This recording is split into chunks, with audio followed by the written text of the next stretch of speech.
If you've been following the channel for quite some time now, you know that I have reviewed the normal version of the XPS 13 about a year ago, and I really liked it, especially for its near perfect balance between performance and portability.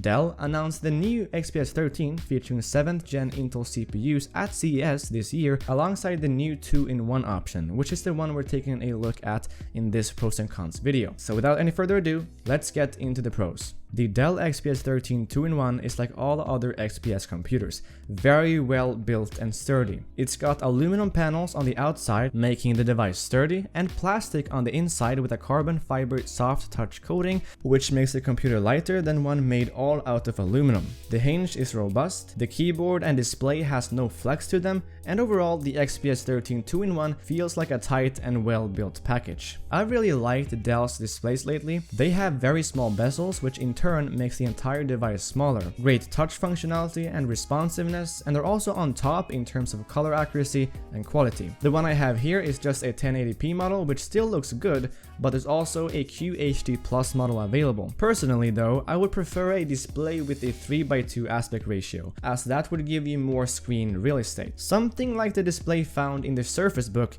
from Microsoft. This PC is Dell's most portable one yet. It's small and lightweight, yet it's still very well built as touched on before. It comes down at only 1.24 kilos or 2.7 pounds, which is fantastic for such a well-built device. Dell is, together with Apple and others, on the USB Type-C Thunderbolt 3 bandwagon, and that's great. It's such a powerful and versatile port.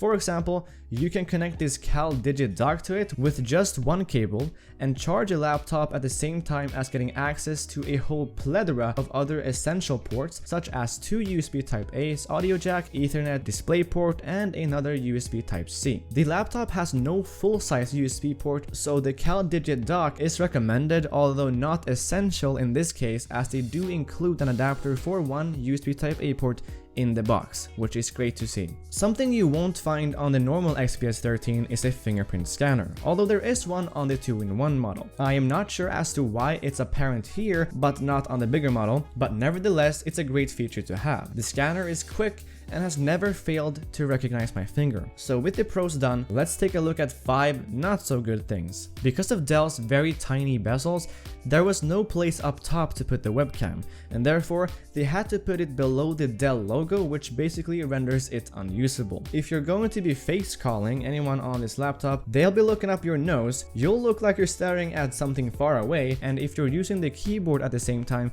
you'll just block the view. Yeah, not a good placement. So another con is the performance. Sure, it's got this boost mode which significantly helps it through some of the more hardware taxing things like watching high resolution video or light photo editing, but it's not going to be able to edit your next 4K tech video without stuttering and getting very hot. It handles easier tasks like note taking, video watching, emailing, and browsing though like a boss, but not anything more than that. If you're looking for a better performer in the 2-in-1 space, take a look at the Microsoft Surface Book. I have made a video about it just like this one, so go ahead and check that out. In terms of battery life, it will last long enough for most people, around 6 to 7 hours, but the Surface Book from Microsoft exists, which gets around 10 hours of use. The Dell XPS 13 2-in-1 has a very awkward tablet mode, and although the feature is there, the laptop just doesn't feel like it was intended to be used as a tablet. It's just too heavy, and you're constantly touching the disabled keyboard,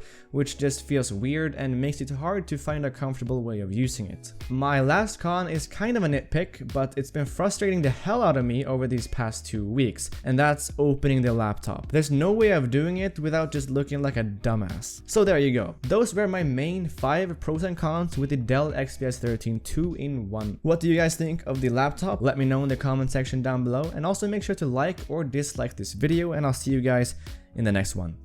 Peace.